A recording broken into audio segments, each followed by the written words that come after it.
The views, comments, and opinions of the following program do not necessarily reflect those of Morris Media Studios, MorrisMediaLive.com, or its affiliates. Listener discretion is advised.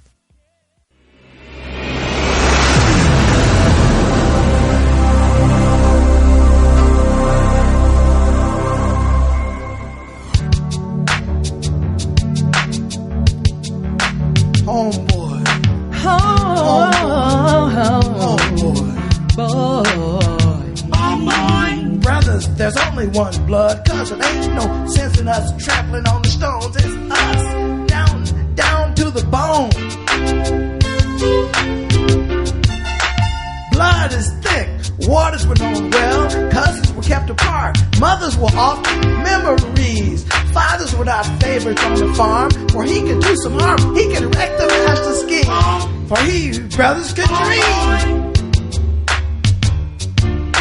Your mama ain't no saint, your daddy died in a shallow stream, but your uncle Dr. King did have a dream, my brother. And what is your real excuse? Why can't you study your lesson? Homeboy by Sunji Ali. Welcome to the Qumran Report. May the peace and blessings of the life-giving creative spirit be upon you and upon your family. My name is Melvin Ishmael Johnson, coming at you live from Morris Media Studio. Our call-in number is 1-323-293-3375. This week on the Qumran Report, our topic is a conversation with Hassan Jamal and Michelle Archery. But first, I would like to announce a great play at the Zephyr Theater this last weekend coming up. It's a play written by George Corbin, directed by Bill White. New Men's African-American fraternity brothers, members of Nu Phi, who refer to themselves as New Men, have a reunion after 30 years in 1995 in the African nation of Namibia. It's an excellent play. They opened last week. The dates are April the 19th, 20th, 21st. Next week, 26th, 27th, and 28th, Friday and Saturday at 8 p.m., Sunday at 3 p.m. For more information, 213-908-5032. Come out and see this excellent production. Now, I'm delighted to have with us in the studio Hassan Jamal. And before we get into our discussion, I'm going to play a quick 2-minute clip that's going to lead into our discussion.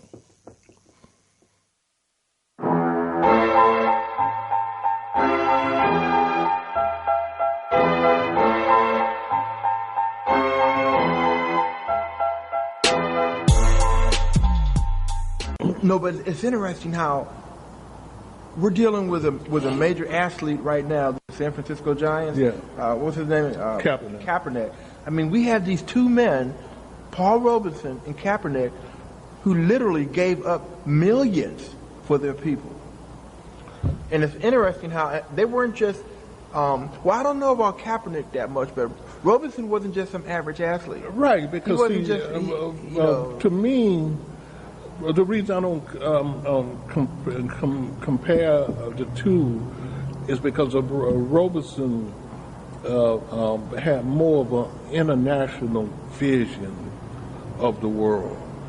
And Robeson, the difference is that Robeson speaking up so much for the black community, and they look at him as being your early threat before Malcolm and before Martin Luther King. Good way to put it. Yeah, and the difference between Robeson and Kaepernick is Paul Robeson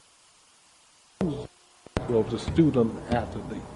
Because Paul Robeson, when he was the greatest athlete of his time at Rutgers, and he was also the top in terms of academic, in terms of what he was dealing with. He was the first black All-American.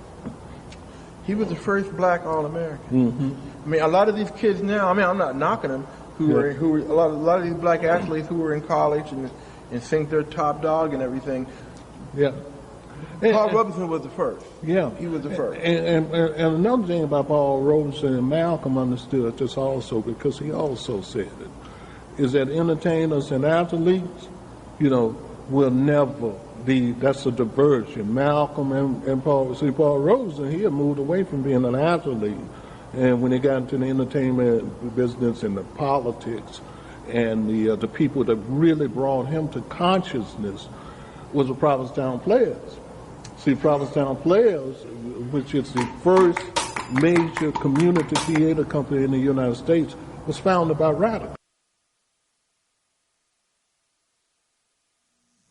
Okay, let's go into our discussion. Welcome to the Qumran Report. Good afternoon, Mel. Okay. Gotta have my hat on. Yeah. My crown. Brother Hassan, can you, before we get into our discussion, a little about your background? Again, I'm from Pittsburgh, Pennsylvania, and I've been in L.A. now a lot more than half my life. I never thought I'd be out here this long when I got here a week after I graduated from high school in '73 in Pittsburgh. Mm-hmm. But anyway, like I told you before, I started reading. I started out, I guess, in the art world reading poetry on the street corners in Pittsburgh when I was like in junior high school, reading poetry behind the drummers. Mm-hmm. And looking at August Wilson's plays. He had a street theater, and he would do plays. On summer nights, they would literally shut off a street, Melvin. Mm-hmm. Short plays. Yeah, yeah. I think it was August's company that did Yaku's Theory. I think that was the only one. Yaku's Theory. Yaku's Theory. Yeah. I think that was the only one that his company did that August didn't write, because most of them, because he was the writer. I forgot the name of that company. Yeah, yeah. I know somebody from Pittsburgh is going to text me when they, but Yaku's Theory. Well, let's talk a little about. I know you have a project out here. You do a lot of the Shakespeare work. A couple things I like to get off into. How do you get off into Shakespeare? Why are you off into Shakespeare? Shakespeare's relationship to the black community. And also, we're going to talk about that black and white concept. Yeah. But anyway, you want to start with that? How you got off and why you into Shakespeare? Because like I said, I wasn't ready for that question you asked me the other day. You asked me, and I kind of told you the truth how I felt. You asked me why did I. Because we're a theater company without walls. Everything is on YouTube, and it's in black and white. And Melvin asked me a couple of weeks ago on that same interview, why do we do it in black and white? And I literally said, I don't know, but I like it in black and white. But there's a couple reasons. Like Shakespeare bores some people. It bored me in high school, and I want to grab people. Again, like Melvin said, Melvin and I, we come from the age of black and white TV. We literally saw the change from black and white to color. So when a lot of kids today, when I say kids, I mean anybody under 35, when they see black and white, that's actually something they want to look at. Like when I saw She Gotta Have It, which is my favorite Spike Lee movie, to this day it still blows my mind. That's my favorite. It's in black and white. And that was actually a student film. A student film that Robert De Niro and Scorsese helped him produce at NYU. That's still my favorite Spike Lee film, and it's in black and white. But the thing is, I don't want to lose my train of thought. The thing is, I just want to have something that will be different. Black and white is one thing. It's Shakespeare in black and white. Because you met Dr. Lou yesterday. Dr. Lou is in several of our episodes. His character is called Death. He does mime. Dr. Lou ran I Can Folk and Mime Company in L.A. back in 80s. They're an award-winning African-American mime company.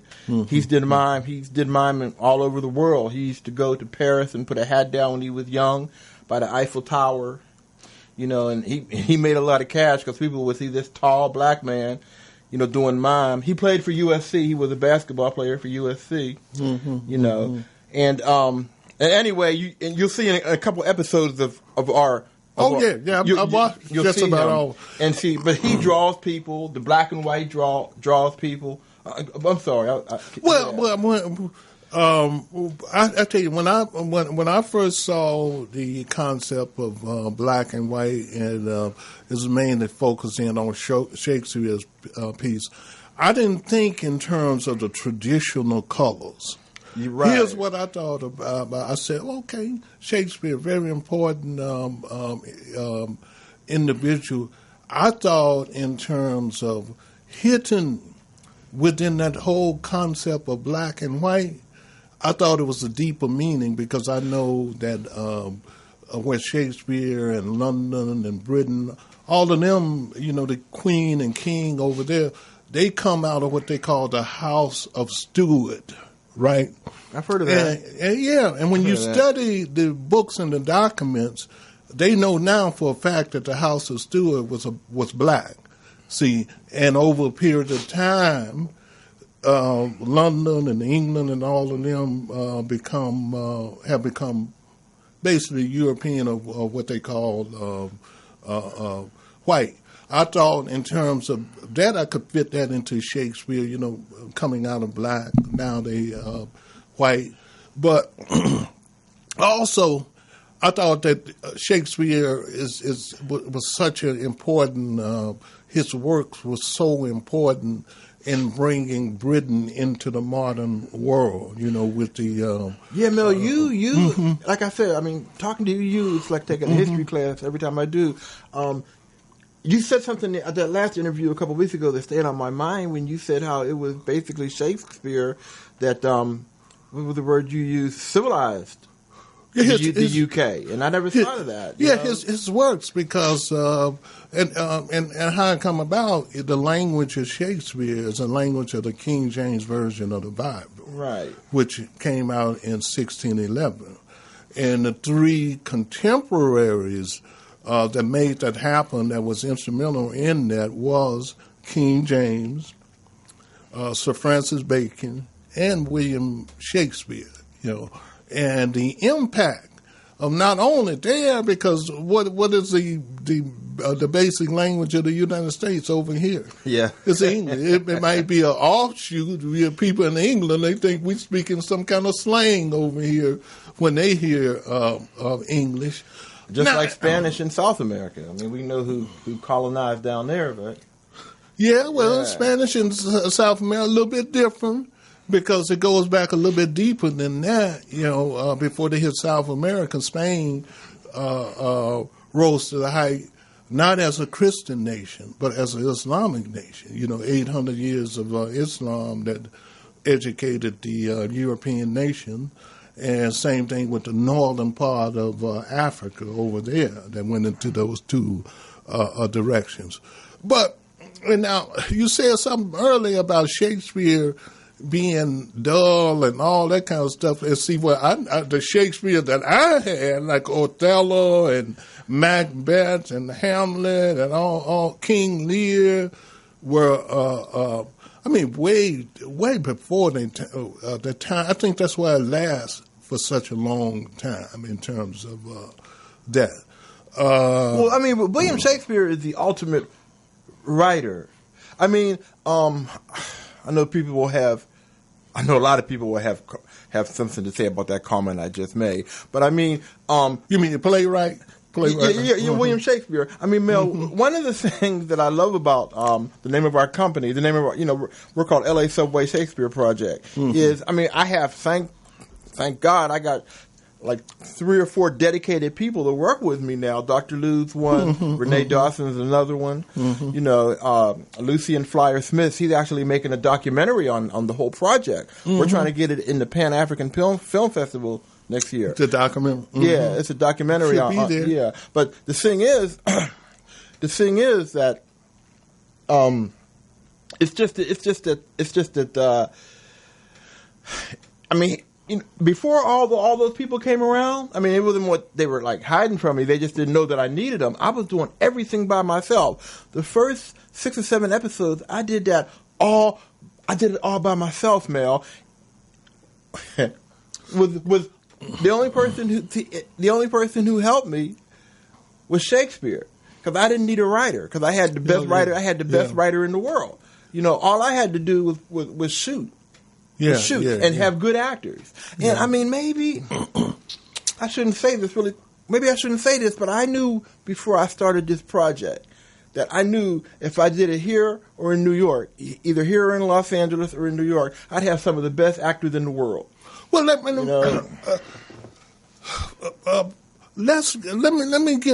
take you back around a little bit more about a couple things I want to talk about. I don't want to leave the whole element of. I think it's still an incomplete answer about why you shoot Shakespeare in black and white.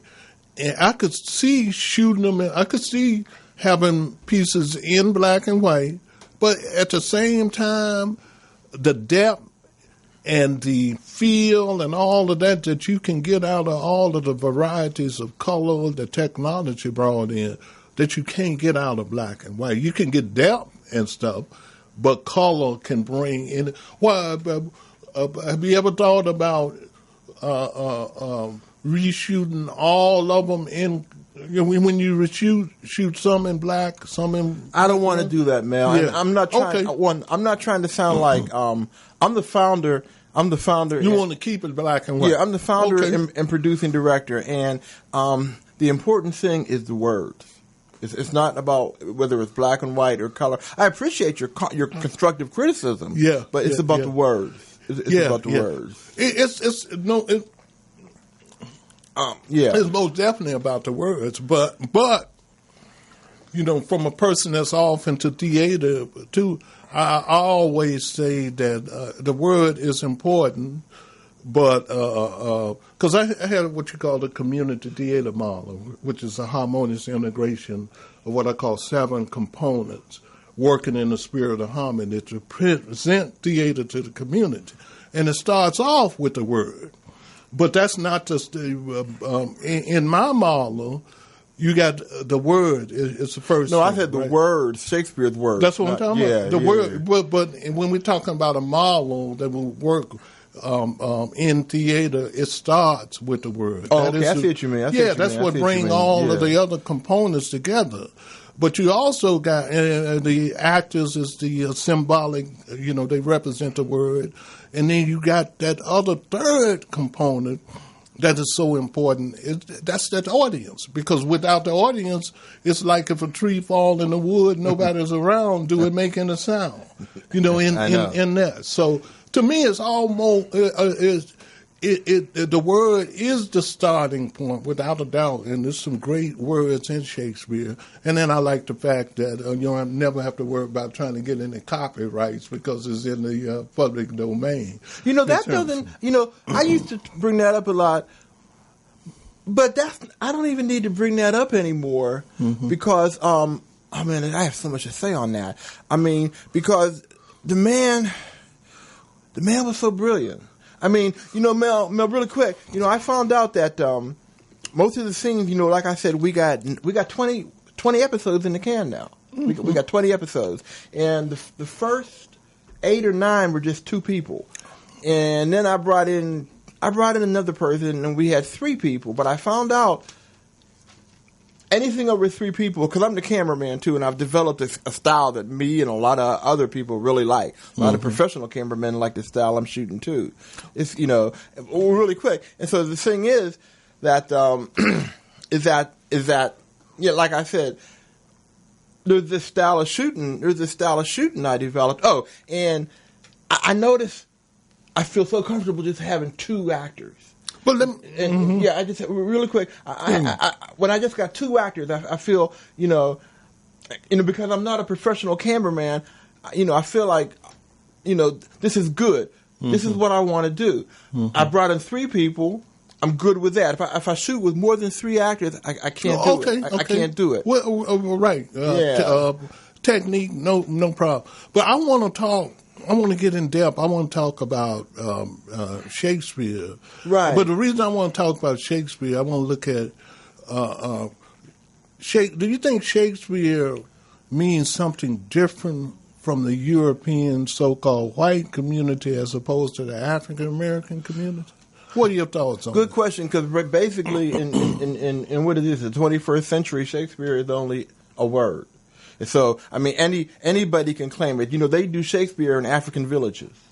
They do Shakespeare in African villages. But I'm not digressing. I think any community can claim Shakespeare. I mean, you hit me to the fact, it was already out there, that he civilized Europe. You know, Mm-hmm. I mean, England. I think I said this before, Yeah. a couple of weeks ago. I mean, mostly all of my art, even my play that you produced, dark comedy, mostly all of my work is political. I hate to use the word radical, but it's political, you know, on the extreme end. And when people found out that I was working with Shakespeare, even people in Pittsburgh were saying, "Man, Hassan, your art is usually like revolutionary." So when you say political, is that what you're saying? It's revolutionary, that's what militant? I'm saying. Even people from Pittsburgh, my old friends from Pittsburgh, were saying, like, you're a revolutionary artist. What are you doing writing Shakespeare? I'm saying, do you know how revolutionary Shakespeare is? Do you know how political he is? Mm-hmm. You know? Yeah. So, yeah. Okay. Now, what's the relationship of Shakespeare to the descendants of the slave community, what the people call African Americans, so we know clearly who we're talking about. Right now, what would you say the importance of, say, Shakespeare for the younger generation? How does Shakespeare? How can we make that fit into our communities as a whole? I'm speaking of Shakespeare as a whole, the whole notion of Shakespeare, his works, and. Well, you coming from the theater, I think I can answer that. As you were saying that, I was thinking of the answer for it. Classically trained actors. You know, we're starting to get a lot more classically trained actors than we had in the 60s and 50s. Oh, but there were a lot around then. You know, James Earl Jones. We had a lot of classically trained. But I think now, whenever a musician studies music classically, they're studying Beethoven, Mozart. When an actor studies classical works, they're studying Shakespeare or Stanislavski when they study the classics. Mm-hmm. So for kids that are coming out of for kids of color who are coming out of high school, for black kids who are coming out of high school and they want to go into the arts, specifically theater. Mm-hmm. And they want to study the classics. Good training. And they want to study the classics. Mm-hmm. Start collecting those Shakespeare books. A lot of them have. I know this one sister. She's in one of our episodes. She's in Richard III. She grew up in the projects here out in L.A. She was hooked on Shakespeare in elementary school. Mm-hmm. I mean, she said she was sitting in her bedroom when she was a little girl reading Shakespeare, and the kids were making fun of her at school. Mm-hmm. You know. Yeah. Now, let me also ask you this about the project that you're working on, because we know in a capitalistic society, what's the future plans? Where do you want to take this? Do you want, because see, right now, the internet have really opened the newest technology that's really having an impact. Is what they call streaming. You know, like streaming. Like Netflix, Disney, Hulu. All of them have just gotten into it. Where you want to see your work go there, and then do you think? I like the idea that you standing by the whole black and white thing. But do you think that interfere with moving in the direction of live streaming? If anything, it might help. Okay.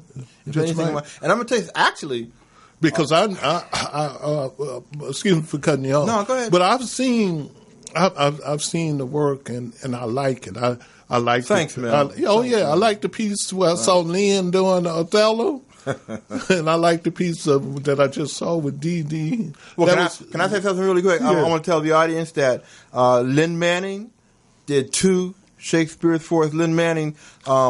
He passed away about 3 years ago. He's blind, and he did 2 episodes on our web series. He played Othello. Lynn Manning he did Othello at the Royal Academy in London. The brother's blind, but he got this deep, beautiful voice, and he did 2 episodes a fellow for us on.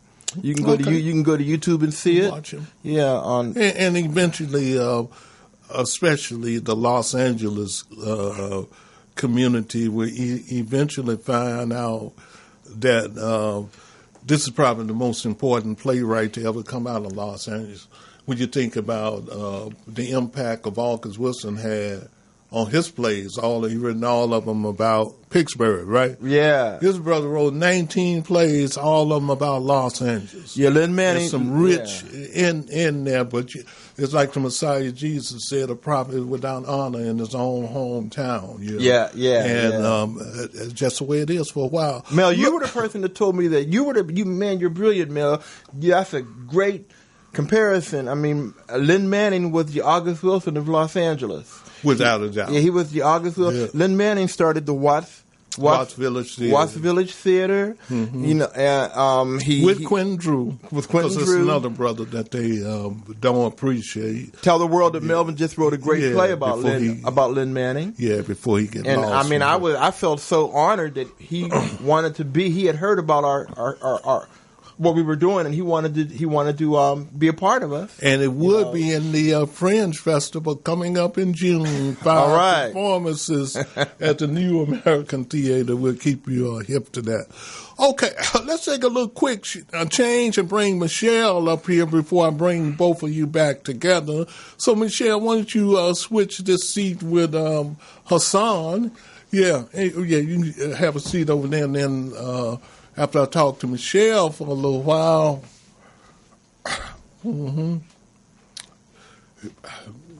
Miss Michelle Archer, at first we had a clip, but we couldn't get the clip going, so we're going to get right off into it. First of all, welcome to the Qumran Report.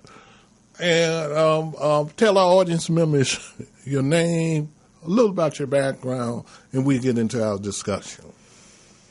Well, my name is Yvonne Michelle Autry. I go by my middle name, Michelle, no schizo, no alter ego. For some reason, my parents chose to name Yvonne Michelle instead of Michelle Yvonne. So if you see Yvonne Michelle Autry, that's me. I've been working. I'm so grateful to be honored. I'm so grateful to be working under the tenure and the guidance and the leadership of Melvin, Ishmael, and also Erlene. So grateful, so grateful.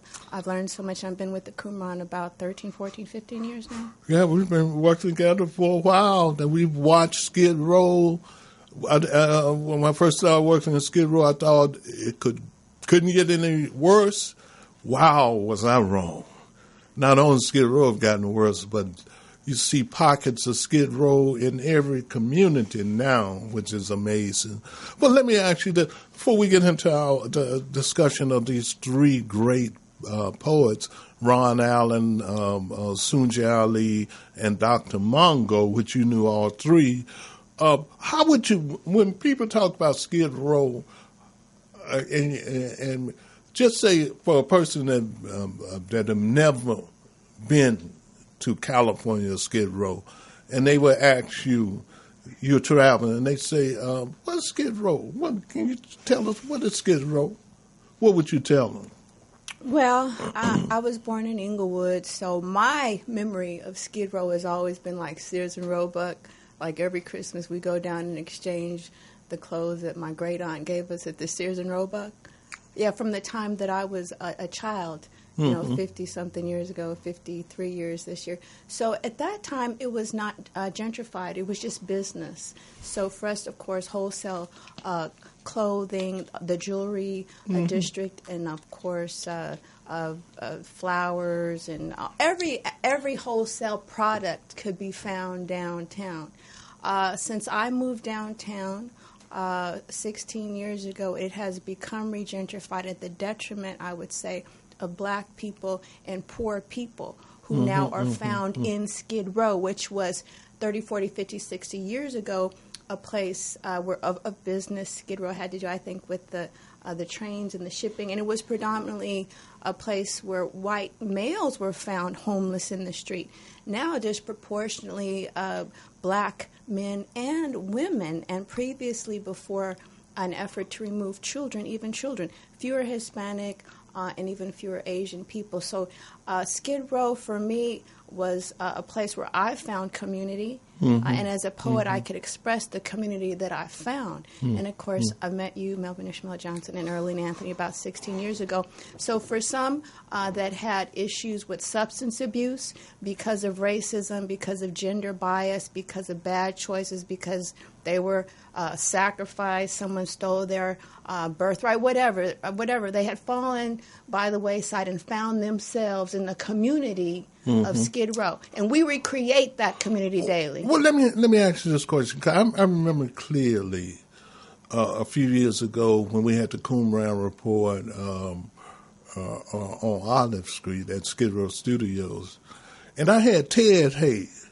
I was interviewing Ted Hayes. And I had asked him a lot of questions. He gave me a lot of information about the dome. We discussed gentrification and all that kind of stuff. And I asked Ted, I said, Ted, what do you think is the main problem with Skid Row? And I will never forget what Ted told me. And I always kept that in my mind. And over a period of time, I'm trying to see if it's true. Because this was about 5 years ago. He said, I'm going to tell you, Ishmael, the problem of Skid Row is the activists. Yeah, and then I said, well, what do you mean by that, Ted? He said, because I didn't understand what he was talking about then. He was saying somehow the activists, I guess he had problems with the activists, is keeping a unified group to come together to solve that problem on Skid Row. Because Skid Row right now is probably, and then we're going to get off in the other discussion, if you say Los Angeles have a black community, I guess it would be Skid Row because it's no longer Watts, no longer, it might be close to where we're sitting now with Leimert Park and all of that. How do you think, why, with all of the, both of us know just about all of the activists that's down there, been working down there for a long time with the different organizations. With all of the activities by the activists, why do you think the situation have gotten worse instead of better? You think the plan haven't been there, or what are your thoughts on it? Well, I can. And then what we can do to make things better down there, because we got to make some kind of change. Excuse me for cutting you off. Go ahead. No, you're fine, Melvin. I'm glad that you brought that out. Just like Rosewood, the Black Wall Street, wherever you find black people, Leimert Park, which has become organically now Skid Row, a black community. Okay, black people put in the trash, fewer white people and people of color. What I find is we become the greatest threat to white supremacy, white Zionists, male supremacy, powers that be, principalities, status quo. So what I find is that where you find so much money, not just in the social capital, which is reflected in the black people, predominantly homeless, it's also the fact that Skid Row is a major manufacturing or wholesale district. So where we are in the street, let me just finish. The city now is regentrifying because they don't want us to have power over the regentrification, which would mean that we can choose what businesses are there because there are already warehouses and manufacturers that are buying and selling the fish, the clothing. So the city of Skid Row is so wealthy, but now that we are the people that I find. Well, I call indigenous, but see, the city now is trying to prevent us. Well, let me ask you this: just a moment, from having control over the businesses. We want affordable housing. So what the city is doing now, the powers that be, are sending more counterintelligence agents so that the advocates or activists that we have found ourselves there organically dividing us. So instead of coming together with the community's best interest at heart, now with the counterintelligence that has infiltrated the black let me Panthers, ask you this. They're trying to create dissension between the leaders who originally focused on the community. Hold on. You mentioned interests for the community. You mentioned what you meant, Rosewood? Yes. And you mentioned places like Tulsa and Tulsa, Oklahoma. Was the Black Wall Street, right? Which was destroyed by the American government. I see the major difference that I see in the power structure that sought to destroy those particular areas is when you talk about areas like Tulsa, Rosewood, North Carolina. These is when the African American were not only in control of their community, but they had banks, business, and they didn't have when I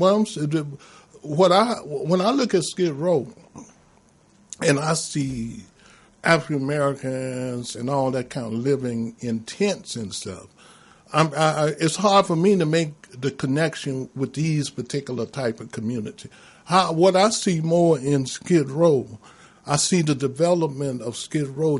What I've seen out here since my military days in 1969, and I've seen the transformation of the area, because during that time, the homeless lived in the 24-hour movie theaters. Mm-hmm. That's where all your homeless people lived. Downtown. All these little movie theaters we see right here, they used to be 99 cents. And the same time period that they use at the missions now, where 6 o'clock in the morning and evening, it would say you could pay 99 cents and you go and you sleep in these movies until 6 o'clock in the morning, and then they open them back up at 12. So that's where you had a huge amount of the homeless were. And then they closed all of them down. But I also thought is your major communities like Watts and Compton, I think you had an influx of illegal immigration that came into these areas and displace a population who hadn't been trained for the high-tech society that we living in now. That's now when I speak of the what I brought out earlier about the activists and things like that, even gentrification. When I think about gentrification, I'm not thinking about that legal from Alameda to Maine, 7th to 3rd. I don't see a lot of gentrification. Where I see the loss have took over is in that downtown area where you at right now. Those particular areas that used to be there. But anyway, I don't want to spend all of our time on that. Great perspective that you had on that. I think we talked about it before. But let's talk about something that's dear Melvin, can I to just me. make Yeah, go ahead. Really quickly, and I appreciate because the brilliance that Melvin is, he focused on that aspect. The aspect is that's true. The affluence that was the Black Wall Street, the fact that Rosewood was an all-black, successful, independent community.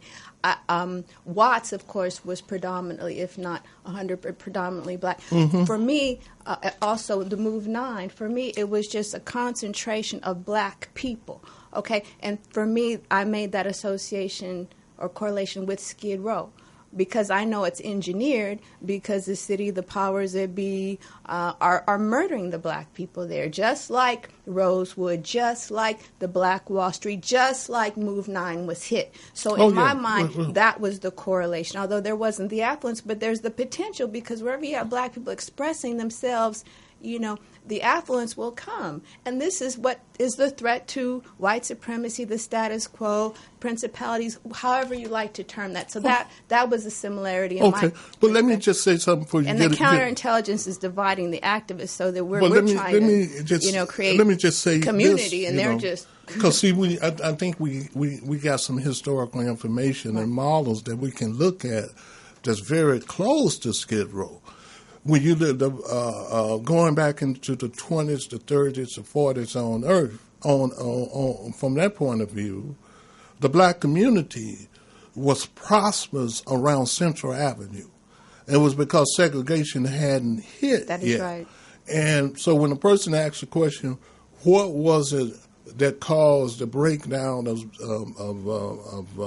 that black community around Central Avenue, it had a lot to do with desegregation coming, and so many of the educated and upper echelon, especially the entertainers and stuff, who left the black community when the doors opened for them to desegregate.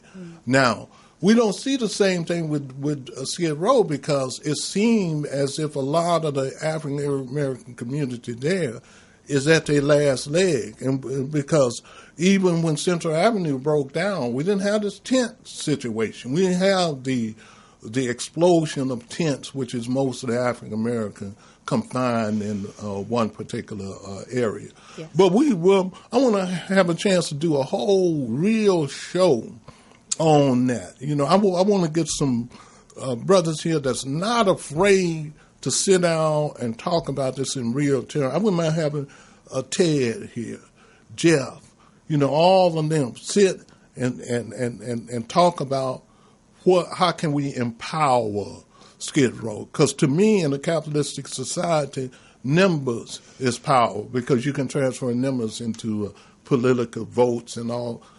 Skid Row should have their own city council instead of the one that they got there.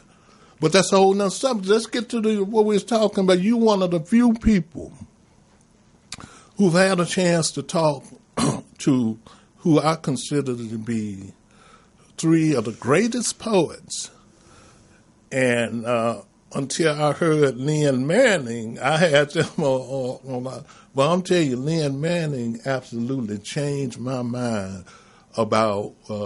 I got him up there at the same level, even though I might give him an edge, because he's such a great writer and performer, and he existed in a whole different dimension because he was blind. But Ron Allen, Sunji Ali, and Dr. Mongo, I'm telling you, was on a planet by themselves in terms of... can you talk a little about your thoughts on each one? Because they were so different, but they were so great, and I think in the interview, you really put your hand on it when we had that interview. Can you talk a little about them? Yes, well, like I said, I'm so grateful for you, brothers. You mentioned Ted Hayes. You mentioned General Jeff. Yeah. Pete White, of course, the creator of Los Angeles Community Action Network. Mm-hmm. Charles Porter, who works with the Social Model United Coalition Prevention East Project. Mm-hmm. So, all of them. John Malpe. Yes, John Malpe. Kevin Michael Key. All of them was down there. Yeah. So grateful for Los Angeles Poverty Department and John Malpe, and all those that are working to maintain and to build our community so that the city will not take it from us. For instance, I don't want to segue to the issue of what's happening now with black communities, which were black and now are all Hispanic. Ted Hayes brought that out. And, when I speak about that, it's not an issue of white people taking over black communities. Now it's Hispanic people taking over black communities. When I speak about that, I'm called a racist. Ted speaks about it within the context of that, we're fighting for our lives and they're, given the okay as immigrants. But I figure if we built this country, we should be able to maintain our communities, whether it's Watts, whether it's Leimert Park, and now which has organically evolved as Skid Row, as General Jeff now is fighting to create the first Skid Row neighborhood community neighborhood council. Thank you. Neat. Now, bringing this back to these incredible brothers like Ron Allen, like Sunji Ali, and like Dr. Mongo, each for me were iconic. I knew them all, and it was just amazing. And that's why I'm so grateful that you're here every day. I thank the Most High. I'm like, let me learn from this brother. Because, first of all, let me focus on Ron Allen. Epic, transcendent, iconic. Now, the brother was like on a whole nother level with his jazz as well. But for me, it was a lot of it, but I could identify with it, which was beyond me. Yeah, because I was in his production of his play, My Eyes Are the Cage I remember that piece. Of my mind. But it was so transcendent, just like jazz is. It's something you have to just experience. You can't really grasp it. You have to be in it. And so that's how I experienced his poetry, which was expressive of his history, but it was motivating. It explained, why, for instance, in that production, why is the pimp the pimp? Why is the prostitute even the black capitalist? Yeah, I remember that. Kevin Michael, right, and Tony. Okay, it's just Kevin Michael and this white suit. Yes, but he explored these different aspects of the black community as we have evolved under, capitalism and white supremacy from that incredible spiritual, transcendent, epic, timeless perspective. And Sunji. Yeah, how about Sunji? This was Sunji's stomping ground. Oh, definitely. Right over there at what was it called? Dick's 12. That was where they used to do a lot of the poetry. That's where Dr. Mongo used to work at. Fifth Street Dick's. Fifth Street Dick's. Yeah, I went there that was about 25 years ago. But Sunji Ali was with the Watts Poets. For me, Sunji Ali was all about the community. So each expressed a different reality, important comment, and contribution for our people. But Sunji for me was all about community, our history, our culture, preservation of the black culture and history, identity, black self-love, and inspiring this generation and the future generation to know culture, know history, let me contribute.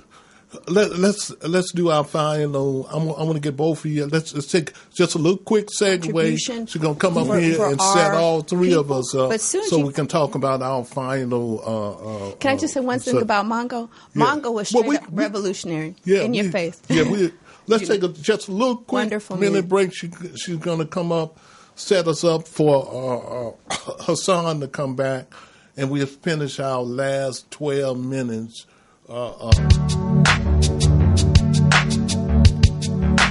Homeboy. Homeboy. Brothers, there's only one blood, cause it ain't no sense in us trampling on the stones. It's us, down to the bone. Blood is thick, waters were known well, cousins were kept apart, mothers were often memories. Fathers were not favorites on the farm, for he could do some harm. He could wreck the master scheme, for he brothers could dream. Your mama ain't no saint, your daddy died in a shallow stream, but your uncle Dr. King did have a dream, my brother. And what is your real excuse? Why can't you study your lessons and stay in school? Why can't you study your lessons and stay in school? Free love and sex ain't nothing but a game. Don't never last, try hope. Take a chance on love. Register to vote. Money ain't everything, but you could buy her a ring. Listen to little blackbird sing. Buy you a record of a yardbird with wings. Get into the swing of things, homeboy. Buy some tenderness for a change. Home is where your history is, and it's not too late. Your uncle Dr. King wrote a book called Why We Can't Wait. Birmingham was yesterday. The mad dogs came to call on your mother's mother and sister. Your granddad had the blackened boots.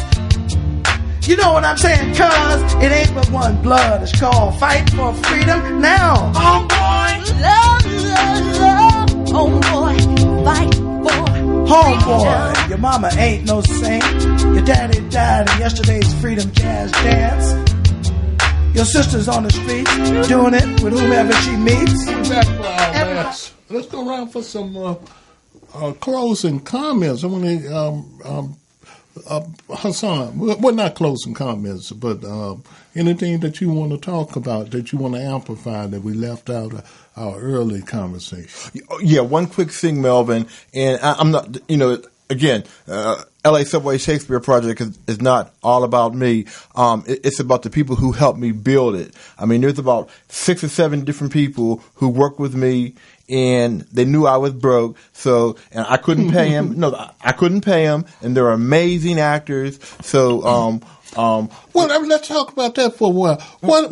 How come there's not the lack of funding? Where is the well, that's what we're doing now, Melvin. Yeah. We're not shooting right now. Yeah. The one we shot, that last one we shot with D.D. Stevens. With D.D. Stevens, who amazing actor from USC theater program. That's the last one we're going to shoot. We're going to go into a heavy crowdfund campaign right now. We're going to go into a heavy crowdfund campaign. But like I was telling people, when I get the funds, the actors who I'm going to bring back, when I can pay them, are going to be the ones who worked with me when I was poor. Let me ask you this, though. Let me ask you this, because we're going to Netflix too.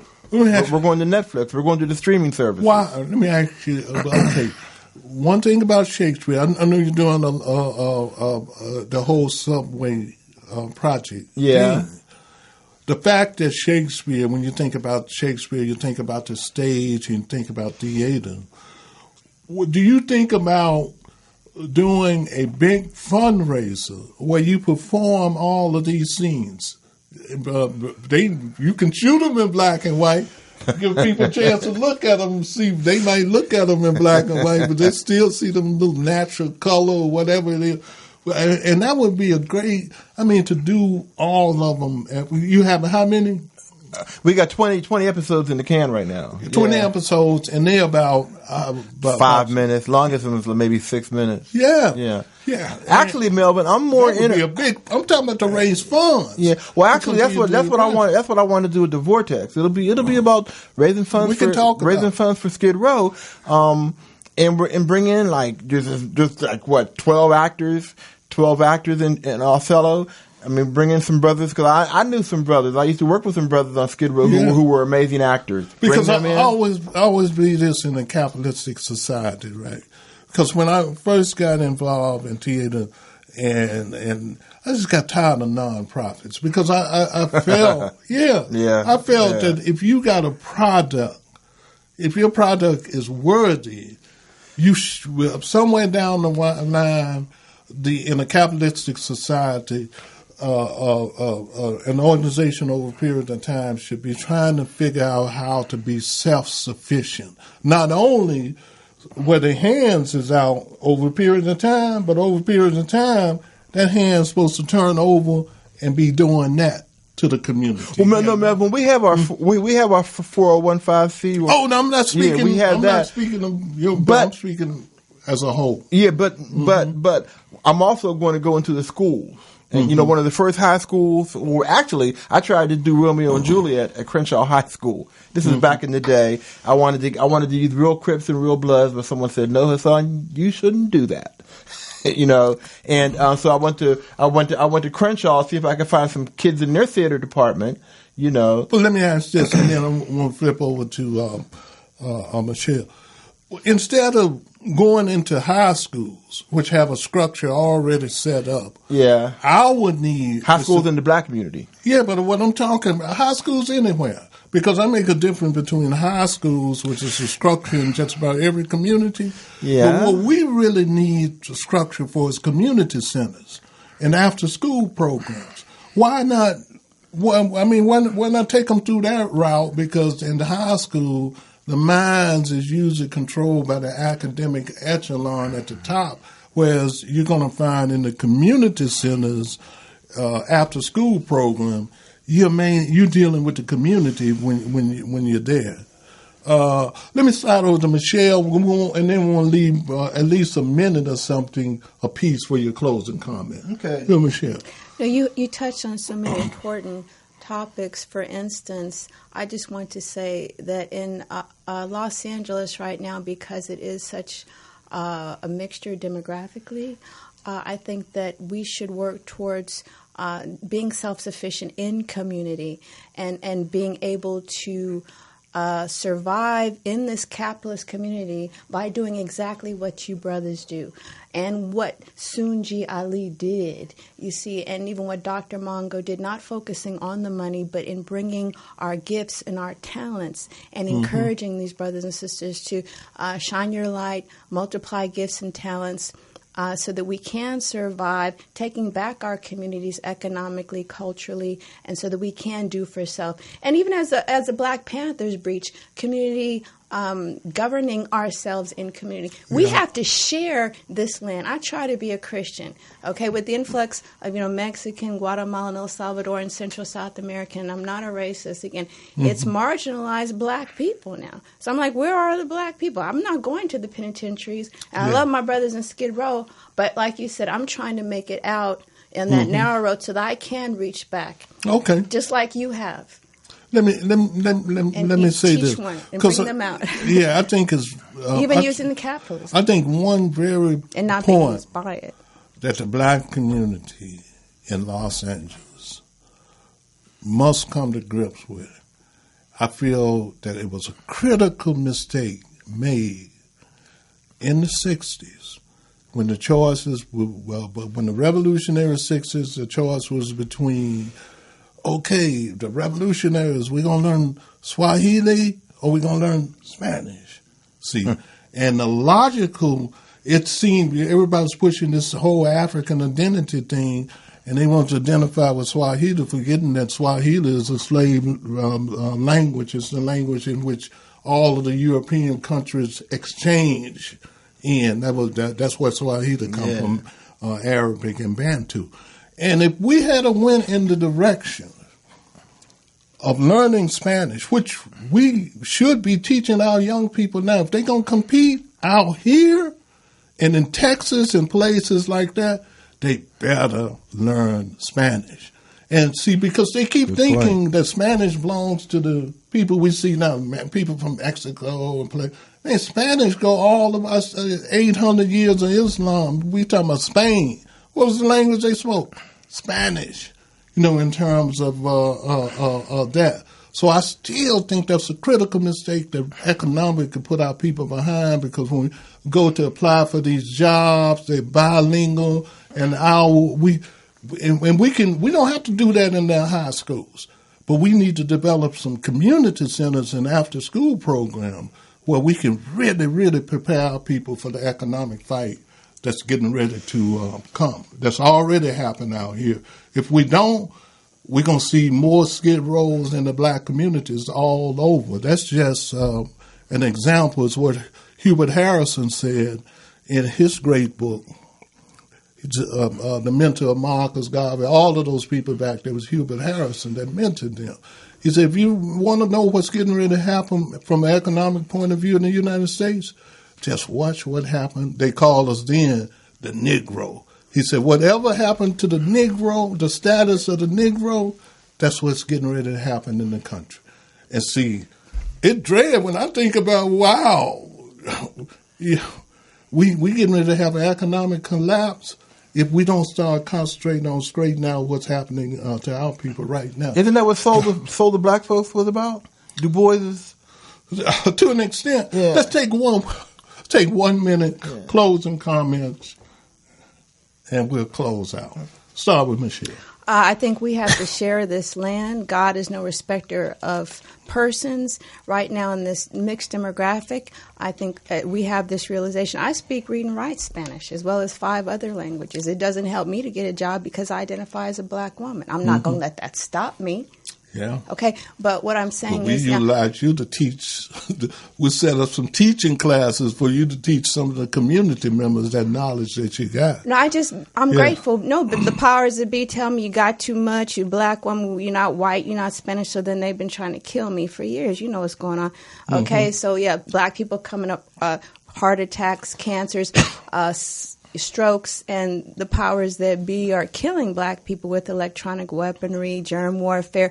But I'm not going to digress. Again, I'm still here. Show. I'm just saying, we have to learn how to work together, share the land. The Hispanic people here, they're not going. They coming more. Black people have learned how to stay alive, fight this extermination of black people, whether it's perpetrated by the police, germ warfare, counterintelligence, and learn how to do homeless. That's another industry.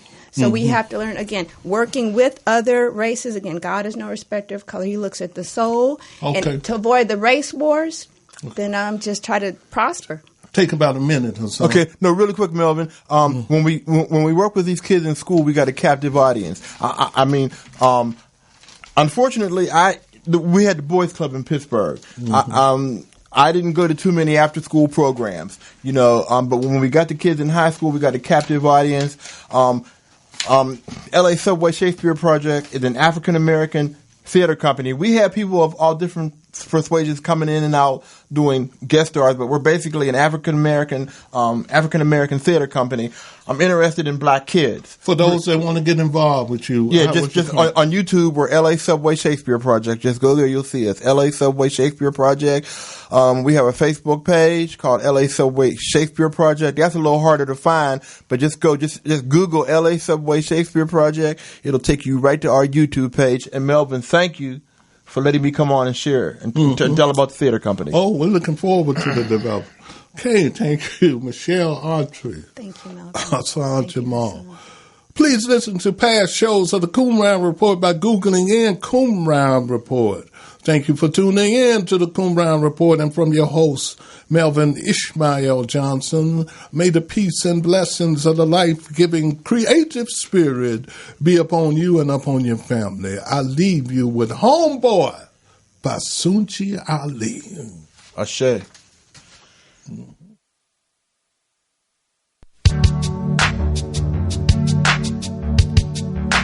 Homeboy. Homeboy.